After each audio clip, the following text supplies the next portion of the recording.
నమస్తే, welcome to our channel. ఒకే రోజు ఒకరు చరిత్రను సృష్టిస్తే మరొకరు అదే చరిత్రను వినాశనం చేసేలా చేశారు. ఏంటి అని అనుకుంటే 1998 సెప్టెంబర్ 23న ప్రస్తుత ఆంధ్రప్రదేశ్ ముఖ్యమంత్రి నారా చంద్రబాబు నాయుడు గారు అప్పటి ప్రధాని వాజ్పేయి చేతుల మీదుగా సైబరాబాద్ నిర్మాణం.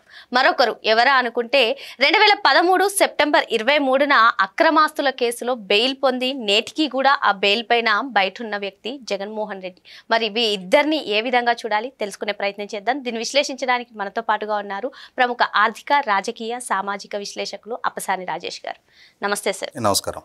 1998 సెప్టెంబర్ 23న అప్పటి ప్రధాని వాజ్పేయి గారి చేతుల మీదుగా చంద్రబాబు నాయుడు గారు సైబరాబాద్ని నిర్మించి ఇప్పుడు ఎన్నో లక్షలాది కుటుంబాలకి జీవనాధారం, ఒక రాష్ట్రానికి ఎంతో సంపదను సృష్టించే నగర నిర్మాణం చేశారు. మరొకరు చూసుకున్నట్లయితే జగన్మోహన్ రెడ్డి గారు 2013 సెప్టెంబర్ 23న బెయిల్ పొంది నేటికి అదే బెయిల్ మీద ఉండి గడిచిన 5 ఏళ్ళు కూడా ఆంధ్రప్రదేశ్ ముఖ్యమంత్రిగా రాష్ట్రాన్ని ఏ విధంగా చేశారో అందరూ చూశారు సార్. మరి ఇద్దరు గురించి ఏం చెప్తారు? మనం కన్స్ట్రక్టివ్ పాలిటిక్స్ గురించి, డిస్ట్రక్టివ్ పాలిటిక్స్ గురించి చాలా సందర్భాల్లో మాట్లాడాం, ప్రజలకు కూడా వివరించి చెప్పే ప్రయత్నం చేశాం. మరొకసారి నేటి సెప్టెంబర్ 23వ తారీఖు సాక్షిగా మరొకసారి వివరంగా ప్రజలకు వివరించి చెప్పే ప్రయత్నం చేద్దాం.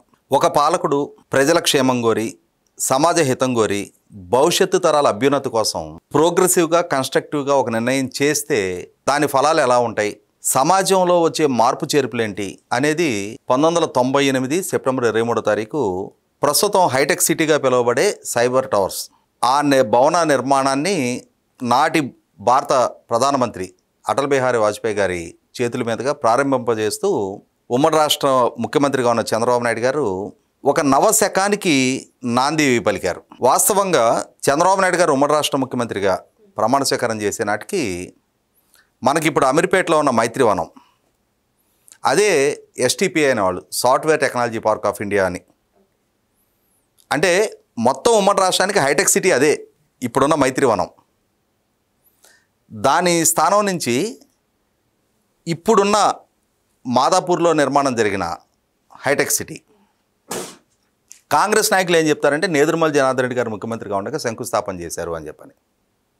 ఎస్, నేదురుమల్ జనార్దన్ రెడ్డి గారి హయాంలో శంకుస్థాపన రాయి వేస్తే వేసి ఉండొచ్చు. కానీ నేదురుమల్ జనార్దన్ రెడ్డి గారి తర్వాత కోట్ల భాస్కర్ రెడ్డి గారు వచ్చారు. కోట్ల భాస్కర్ రెడ్డి గారి తర్వాత ఎన్టీ రామారావు గారు వచ్చారు. ఆ తర్వాత పదవి బాధ్యతలు చేపట్టిన చంద్రబాబు నాయుడు గారి హయాంలోనే సైబర్ టవర్స్ నిర్మాణం నిర్ణయం జరిగింది, అది అమలు జరిగింది. ఎల్ఎన్టీ వాళ్ళకి ఆ నిర్మాణ బాధ్యతలు అప్పచెప్తూ ఆయన 1 సంవత్సర కాలంలోగా ఈ భవన నిర్మాణం జరగాలి అని చెప్పని, ఎలా అయితే ఇప్పుడు విభజిత రాష్ట్రానికి పట్టిసీమ ప్రాజెక్టు నిర్మాణాన్ని సంకల్పించి ఆయన సంవత్సర కాలంలోగా కనుక మీరు ఈ ప్రాజెక్ట్ నిర్మాణం పూర్తి చేసిన పక్షంలో మీకు ప్రభుత్వ పరంగా చేసుకున్న ఒప్పందానికి అదనంగా మీకు ఇన్సెంటివ్ కూడా ఇస్తాను అని చెప్పని కాంట్రాక్ట్ సంస్థకు చెప్పి వేగంగా పరుగులు చేయించి 1 సంవత్సర కాలంలోగా ఆ లక్ష్యాన్ని సాధించారో, ఎలా అయితే ఇప్పుడు అమరావతిలో ఉన్న సచివాలయ భవనాల నిర్మాణం 6 నెలలు అని చెప్పని ఒక టైం బౌండెడ్ షెడ్యూల్ పెట్టుకొని 6 నెలల్లోగా సచివాలయ నిర్మాణ భవనాలు పూర్తి చేయించి హైదరాబాద్ నుంచి సచివాలయానికి అక్కడ తరలించారో, అదేవిధంగా అంటే ఇవి చేశారు అని అంటే ఆయనకి గతంలోనే అలా చేసిన అనుభవం ఉండబట్టే ఇవి చేయగలిగారు. గతంలోనే ఉమ్మడి రాష్ట్ర ముఖ్యమంత్రిగా వారు కొనసాగుతున్న రోజుల్లోనే 1998లో 11 నెలల్లో 11 అంతస్తుల భవన నిర్మాణం చేశారు. దాని ఫలాలు ఆ రోజుల నాటికి బిల్ గేట్స్ గారిని ఒప్పించి మైక్రోసాఫ్ట్ డెవలప్మెంట్ సెంటర్ హైదరాబాద్కి తీసుకురావడం దగ్గర నుంచి మొదలు పెట్టుకుంటే సైబర్ టవర్స్ నిర్మాణం తర్వాత ఆ ప్రాంత ముఖచిత్రం మారిపోయింది. ఆ ప్రాంత ముఖచిత్రం కాదు, వారు ఉమ్మడి రాష్ట్ర ముఖ్యమంత్రిగా కొనసాగే నాటికి మొత్తం ఉమ్మడి రాష్ట్రంలో కేవలం 38 ఇంజనీరింగ్ కాలేజీలు ఉండేవి, యూనివర్సిటీ క్యాంపసెస్ కానీ ప్రైవేట్ కాలేజీలు కానీ కలుపుకొని. అటువంటి స్థితి నుంచి వారి హయాంలో 350 కాలేజీల స్థాయికి ఇంజనీరింగ్ కాలేజీల సంఖ్యను పెంచారు. ఇంజనీరింగ్ విద్యని రైతు కూలీల పిల్లల గడపకు చేర్చారు.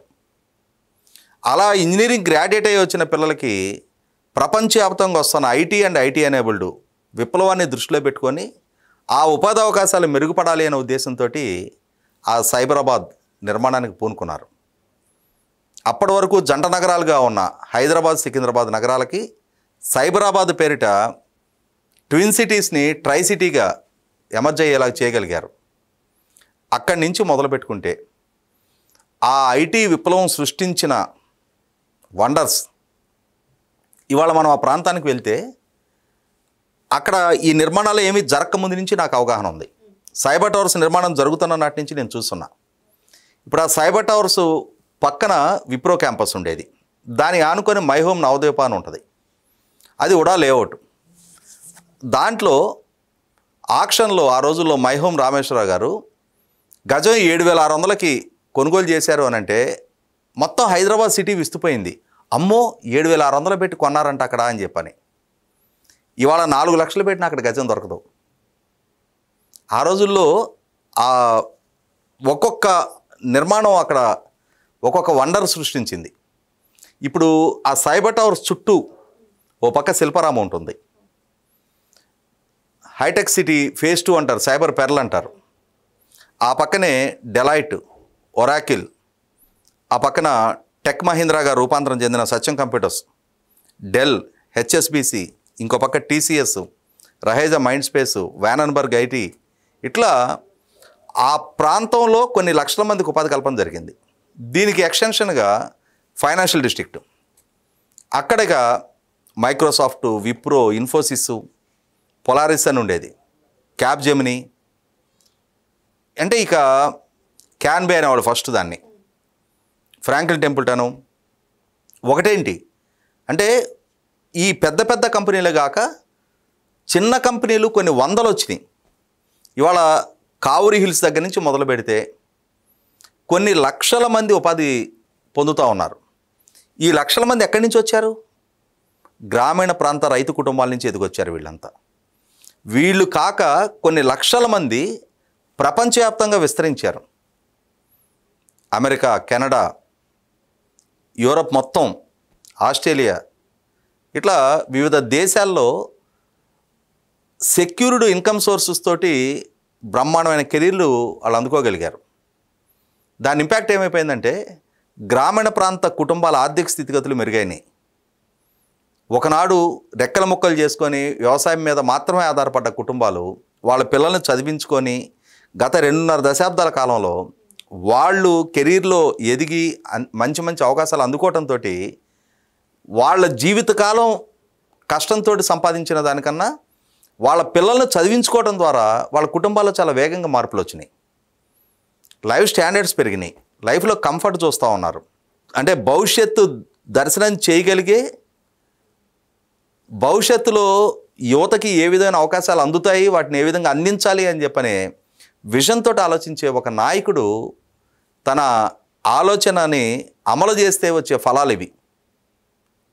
దీని ఇంపాక్ట్ ఏమైపోయిందంటే ఇవాళ పర్ క్యాపిటల్ ఇన్కమ్ పెరిగింది, కొనుగోలు శక్తి పెరిగింది, వీళ్ళ పిల్లల్ని ఇంకా బాగా చదివించుకుంటున్నారు, వీళ్ళు ఇంకా మెరుగైన అవకాశాలు అందుకుంటున్నారు.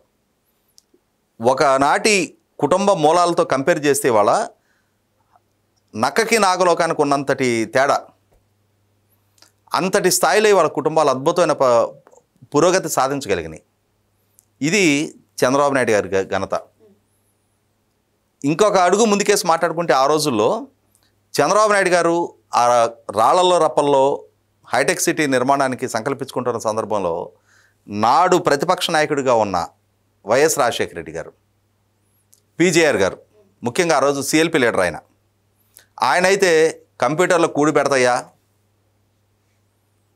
మీరు కంప్యూటర్లకు ప్రాధాన్యత ఇస్తున్నారు అని చెప్పని విమర్శించేవాళ్ళు. తర్వాత రోజుల్లో పీజేఆర్ గారి అమ్మాయి పెళ్ళికో అబ్బాయి పెళ్ళికో ఆహ్వాన పత్రిక ఇవ్వడానికి చంద్రబాబు నాయుడు గారి దగ్గరికి వెళ్ళారు. వెళ్ళినప్పుడు మాటల మీద ఆయన పిల్లలు ఏం చేస్తున్నారు ఏంటి అని అంటే ఇంజనీరింగ్ చదువుకుంటున్నారు కంప్యూటర్ సైన్స్లో అని చెప్పారు. అది విన్న తర్వాత చంద్రబాబు నాయుడు గారు తర్వాత అదే అంశాన్ని ప్రస్తావించారు. పదే పదే కంప్యూటర్లు కూడి పెడుతున్నాయి అంటున్నారు, మళ్ళీ వాళ్ళ పిల్లల్ని అవే చదువులు చదివిస్తున్నారు అని చెప్పని. ఆ రోజు ఆయన అవహేళన చేసిన వాళ్ళు. కాకపోతే ఒకటి ఏంటంటే ఆయన తర్వాత ఈ రాష్ట్రాన్ని పరిపాలించిన, ఈ ప్రాంతాన్ని పరిపాలించిన ఏ పాలకుడు కూడా ఆ అభివృద్ధిని అడ్డుకోవాలని చూడాల. ఆ అభివృద్ధిని యథావిధిగా కొనసాగించారు, ప్రోగ్రెసివ్ డెసిషన్స్ తీసుకున్నారు.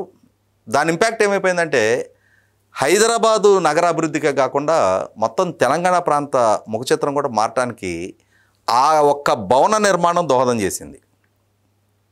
ఒక రాష్ట్ర భవిష్యత్తుని మేలిమలుపు తిప్పిన భవన నిర్మాణం ప్రారంభమైన రోజు సెప్టెంబర్ 23, 1998, 27 సంవత్సరాల కాలం. ఈ 27 సంవత్సరాలు ఒక విప్లవాత్మకమైన మార్పులకి, ఒక ప్రోగ్రెసివ్ డెవలప్మెంట్కి బీజం వేసిన రోజుగా రాష్ట్ర చరిత్రలో చిరస్థాయిగా నిలబడిపోద్ది. ఇది ఒక ఆస్పెక్ట్. ఇంకొక కోణం కూడా మరి చెప్పుకోవాలి. 2013 సెప్టెంబర్ 23, 5 సంవత్సరాల 3 నెలలు రాష్ట్రాన్ని డాక్టర్ వైఎస్ రాజశేఖర రెడ్డి గారు పరిపాలిస్తే ఆయన పాలనా హయాంలో ఆయన అధికారాన్ని దుర్వినియోగం చేసి తన కొడుక్కి అక్రమంగా కట్టబెట్టిన ఆస్తులు, వందల వేల కోట్ల రూపాయలు ఖరీదు చేసే ఆస్తులు, పాలకుడుగా ఆయన కొన్ని కార్పొరేట్ సంస్థలకి పాలనాపరమైన లబ్ధి చేకూర్చడం, ఆ లబ్ధి చేకూర్చిన దానికి ప్రతిఫలంగా ఆయా సంస్థలు ఆయన కుమారుడు జగన్మోహన్ రెడ్డి గారికి సంబంధించిన సంస్థలో పెట్టుబడులు పెట్టడం, నా వైపు నుంచి మీకు ఇది చేస్తా, మీ వైపు నుంచి మా వాడికి ఇది చేయండి అని చెప్పని దాన్నే మొట్టమొదటిసారిగా క్విడ్ ప్రోకో పేరిట మనందరం వినున్నాం. ఈ ప్రక్రియ కొనసాగుతూ 2009 సెప్టెంబర్ 2 హెలికాప్టర్ ప్రమాదంలో రాజశేఖర రెడ్డి గారు చనిపోయారు.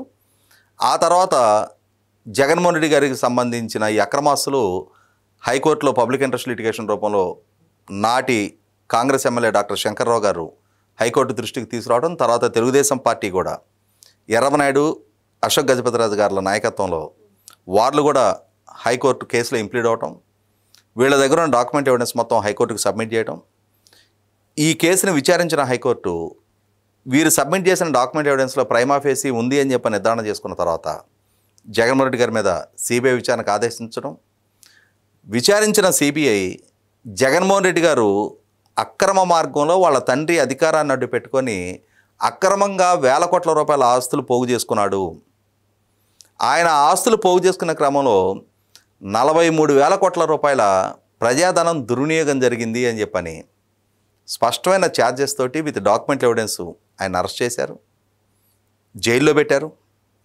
16 నెలల తర్వాత ఆయన సెప్టెంబర్ 23, 2013 సంవత్సరంలో బెయిల్ మీద బయటకు వచ్చాడు.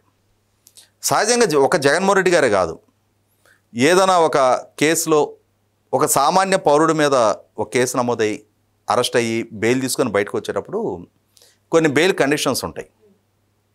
మీరు విచారణకు సహకరించాలి, విచారణ ప్రభావితం చేయకూడదు, సాక్షుల్ని ప్రలోభ పెట్టడం కానీ బెదిరించడం లాంటి చర్యలకు పాల్పడకూడదు అని చెప్పని కొన్ని కండిషన్స్ ఇంపోజ్ చేస్తారు. మీరు విదేశాలకు వెళ్ళటానికి అవకాశం లేదు, మీ పాస్పోర్టు న్యాయస్థానానికి సరెండర్ చేయండి, ఒకవేళ కాంటపట్టి సిచ్యువేషన్లో వెళ్ళాలి అని అంటే న్యాయస్థానం అనుమతితోటి వెళ్ళాలి అని చెప్పని కొన్ని కండిషన్స్ తోటి బెయిల్ ఇస్తారు. జగన్మోహన్ రెడ్డి గారు కూడా అలాగే కండిషన్స్ తోటి బెయిల్ ఇచ్చారు.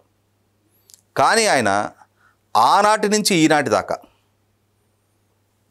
బెయిల్ మీద ఉన్నారు కాబట్టి అని చెప్పని రాజకీయాల్లో కొనసాగకూడదనేం లేదు. ఆ వెసులుబాటుని ఉపయోగపెట్టుకుని ఆయన రాజకీయాల్లో కొనసాగుతా 2014లో రాష్ట్ర ప్రధాన ప్రతిపక్ష నాయకుడిగా ఎమర్జ్ అయిన తర్వాత ఆనాటి నుంచి 2017లో నంద్యాల బై ఎలక్షన్ జరిగే సందర్భంగా రాష్ట్ర ముఖ్యమంత్రిగా ఉన్న చంద్రబాబు నాయుడు గారిని ఉద్దేశించి నడిబజార్లో కాల్చాలి అని వ్యాఖ్య చేశాడు ఆయన. వాస్తవంగా ఒక కండిషన్ బెయిల్ మీద ఉన్న అక్యూజ్డ్ సమాజంలో శాంతి భద్రతలకి విఘాతం కలిగించేటువంటి వ్యాఖ్యలు చేయకూడదు. నాడు ముఖ్యమంత్రిగా ఉన్న చంద్రబాబు నాయుడు గారు కనుక కఠినమైన చర్యలు తీసుకొని ఉన్నట్టయితే ఈ విధమైన వ్యాఖ్య చేసినందుకు ఆయన మీద ఇమ్మీడియట్గా కేసు బుక్ చేసి అరెస్ట్ చేసి లోపలేసి ఉన్నట్టయితే అదే వ్యాఖ్య 2019 తర్వాత ముఖ్యమంత్రిగా ఉన్న జగన్మోహన్ రెడ్డి గారి గురించి ఎవరైనా చేస్తే ఆయన టాలరేట్ చేసేవాడైనా? ముఖ్యమంత్రిగా ఉన్న జగన్మోహన్ రెడ్డి గారిని కాల్చాలి అన్న వ్యాఖ్య మీరు నేను చేస్తే నడిబజార్లో మన ఎన్కౌంటర్ చేయించేవాడు ఆయన. కానీ ఆయన మాత్రం నాటి ముఖ్యమంత్రి చంద్రబాబు నాయుడు గారిని ఉద్దేశించి ఆ విధంగా వ్యాఖ్యలు చేశాడు. చేసినా కూడా చంద్రబాబు నాయుడు గారు పట్టించుకొని పర్యవసానం నేను ఏం చేసినా చలామణి అవుద్దనే అభిప్రాయం ఆయనలో బలపడిపోయింది. దానితోటి 2019లో అధికారమే దక్కింది. మనకు ఒక సామెత ఉంది, అసలే కోతి పైగా కళ్ళు దాగింది ఆ పైగా నిప్పు దొక్కింది అని చెప్పని. అసలే ధిక్కార ధోరణి, దానికి తోడు అధికారం చేతిలోకి వచ్చింది. అధికారం చేతిలోకి వచ్చిన తర్వాత తన మీద నమోదైన ఈ కేసుల్లో ఆ రోజు తనని విచారించిన అధికారులు ఎవరెవరు ఉన్నారు అని చెప్పని వాళ్ళని వేధింపులకు గురి చేయడం మొదలుపెట్టాడు. అలాగే ఈ కేసులో అక్యూజ్డ్గా ఉన్న వాళ్ళందరినీ తీసుకొచ్చి ప్రభుత్వంలో కీలక విభాగాల్లో కూర్చోబెట్టడం మొదలుపెట్టాడు. అంటే ఖచ్చితంగా ఆయన కేసుని ప్రభావితం చేసే ప్రయత్నం చేస్తూ వచ్చాడు. అయినా సరే ఆయన బెయిల్ రద్దు కోసం విచారణ సంస్థ పట్టుబట్టల. అలాగే ఇంకొక అడుగు ముందుకేసి ముఖ్యమంత్రిగా నా విధుల నిర్వహణకి ప్రతిబంధకం అవుతుంది కాబట్టి కేసు విచారణకు వ్యక్తిగత హాజరు నుంచి మినహాయింపు ఇవ్వండి అన్నాడు. ఆ వెసులుబాటు కూడా దక్కింది. ఆ దక్కటం 6 సంవత్సరాలు దాటిపోయింది. గత 2024 జూన్ 12 తర్వాత ఆయన ఈ రాష్ట్రానికి ముఖ్యమంత్రి కాదు. అయినా సరే మొన్న 12వ తారీఖుకి సంవత్సరం 3 నెలల కాలం పూర్తయింది. సంవత్సరం 4 నెలలు నడుస్తుంది ఆయన ముఖ్యమంత్రి పదవి నుంచి దిగిపోయి. అయినను ఆయన కేసు విచారణకి వ్యక్తిగతంగా హాజరు కావట్లా. ఆనాడు ఇచ్చిన మినహాయింపు ఆయన ముఖ్యమంత్రిగా ఆయన విధుల నిర్వహణ కోసం వెసులుబాటు కల్పించారు. వ్యక్తిగత హాజరు మినహాయింపు అంటే ఒక కండిషన్ బెయిల్ మీద ఉన్న అక్యూజ్డ్ నెంబర్ 1 ఆయన సమాజంలో శాంతి భద్రతలకు విఘాతం కలిగించే చర్యలకు పాల్పడతా ఉన్నాడు. తాను ముఖ్యమంత్రిగా ఉండి తన శ్రేణులు నాడు ప్రధాన ప్రతిపక్షం తెలుగుదేశం పార్టీ కేంద్ర కార్యాలయం మీద దాడికి పాల్పడితే అలా జరిగిన దాడిని సమర్థించాడు ఆయన. ఇక్కడ ఒక అంశం గుర్తు చేసుకోవాలి. 2 ప్రధాన రాజకీయ పక్షాల కార్యకర్తలు ఎమోషనల్గా ఇద్దరు బరెస్ట్ అయ్యి వాళ్ళు వీధి పోరాటాలకు సిద్ధపడితే ఒక రాష్ట్రం మొత్తం శాంతి భద్రతల సమస్యలు తలెత్తుతాయి. ముఖ్యమంత్రిగా వాటిని అదుపు చేయాల్సిన బాధ్యత కలిగిన నాయకుడు అయి ఉండి వాటిని ప్రోత్సహించాడు. మా వాళ్ళకి బీపీ వచ్చింది, దాడి చేసే తప్పేంటి అని చెప్పని సమర్థించుకున్నాడు. అంటే ఇటువంటి వైఖరి కనపరిచే హక్కు ఆయనకి లేదు. ఎందుకంటే ఆయన ఒక కండిషన్ బెయిల్ మీద ఉన్న అక్యూజ్ నెంబర్ 1. ఇవాళ చూస్తున్నాం విధుల్లో ఉన్న పోలీస్ అధికారులని మీ బట్టలోడ తీస్తామంటున్నాడు. సప్త సముద్రాల అవతల ఉన్న ఈడ్చుకొచ్చి మిమ్మల్ని వీధిలో నిలబెడతామంటున్నాడు.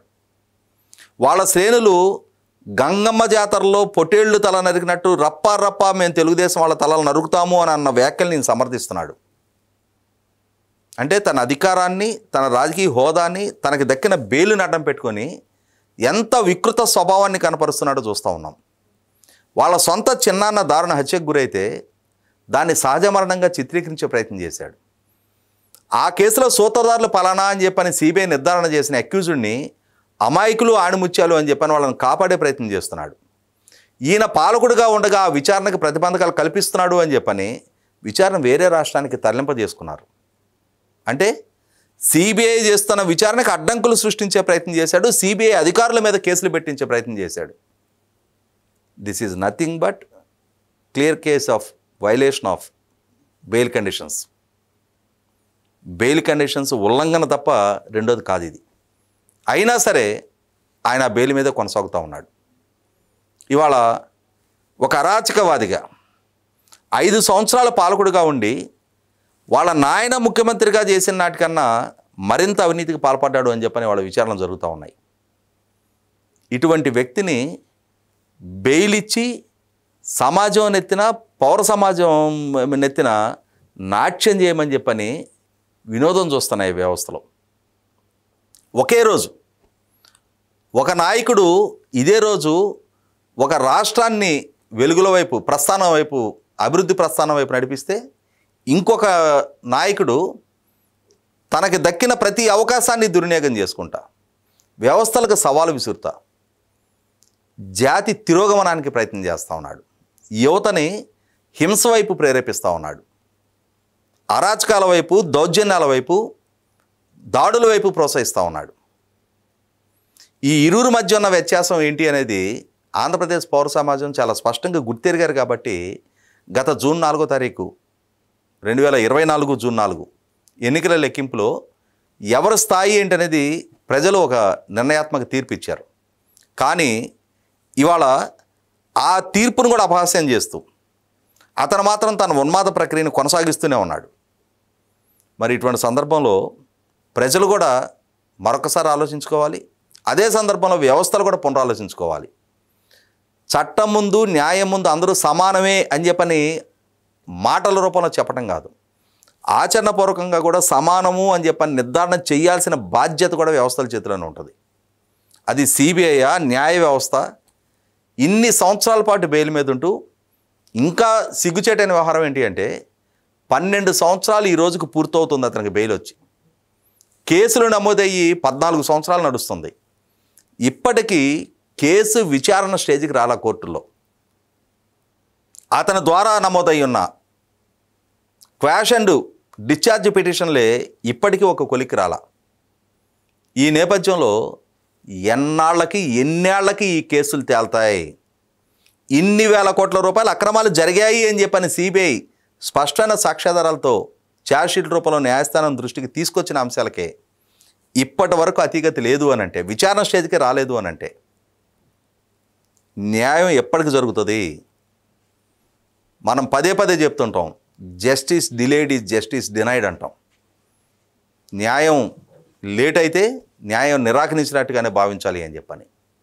ఇవాళ ఆంధ్రప్రదేశ్ రాష్ట్ర పౌర సమాజం దౌర్భాగ్యమా గ్రహపాట?